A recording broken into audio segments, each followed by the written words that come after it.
سلامونه قبول کړئ. دا ټایم موجود یم د بونیر یو بله ګلورینه سیمه چې چغرزی ورته وایي. بیا په چغرزو کې په شهید سر کې موجود یم. راغلی یو شهید سر ته او د دې ځایګي ښکلاګانې د دې ځایګي نیچرل عکسونه چې کوم دي به ستاسو سره شیر کوم او دا به درته هم وایم چې مونږ په دې کم مقام باندې ولاړ یو. دلته تاسو اینئ چې کوټې چې کوم دي دا جوړ شوي دي او خیمه نومه کورونه یا داسې کمرې جوړې شوي دي چې په دې باندې دلته سیلګرن راځي هغه پکې پاتې کېدی شي. د دې خصوصیات هم دا دي چې په دې کې د جرمن لرګی لګېدلی دی چې په ګرمۍ کې یخي او په یخنو کې دا ګرم وي.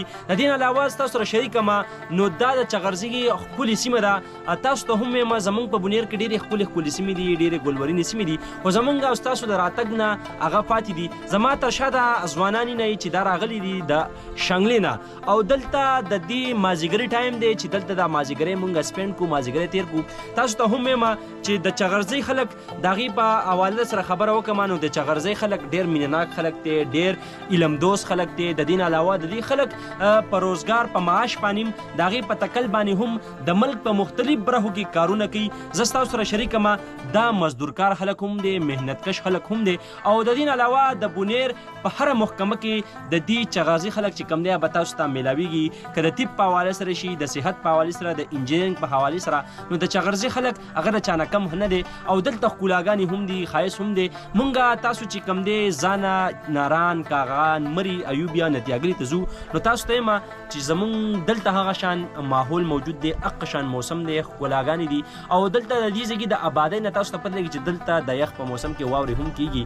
او زه تاسو سره نوره شریکه کړم د دې ځایګي روډ چې کوم دی، روډ میپ خبره سره وکړم.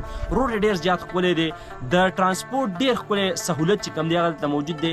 په اسانۍ به ته د سواړۍ نه په 2-2.5 غنټو کې دې ځایګي ته رارسي.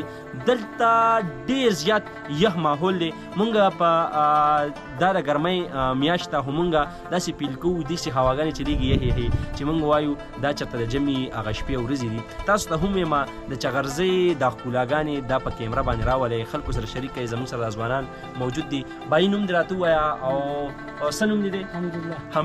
حمیدالله دې ځای ته رالې، مزه دې درکړه که نه؟ ډېره زیاته، ډېر ښکلی ځای دی. نورو خلکو ته هم دا میسج ورکوو چې تاسو راشئ، یو پیره دې ته راشئ.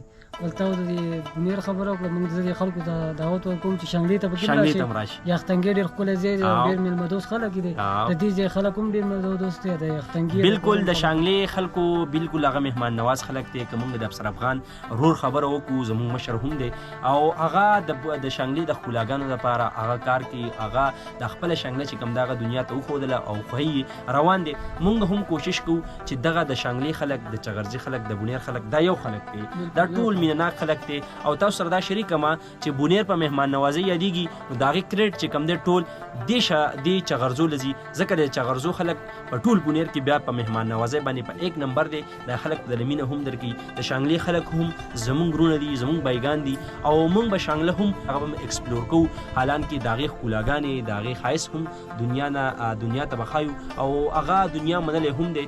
افسر افغان رور هم بهترین کار کوي، د هغې دپاره کوششونه او ښه لیدلې هم کوي.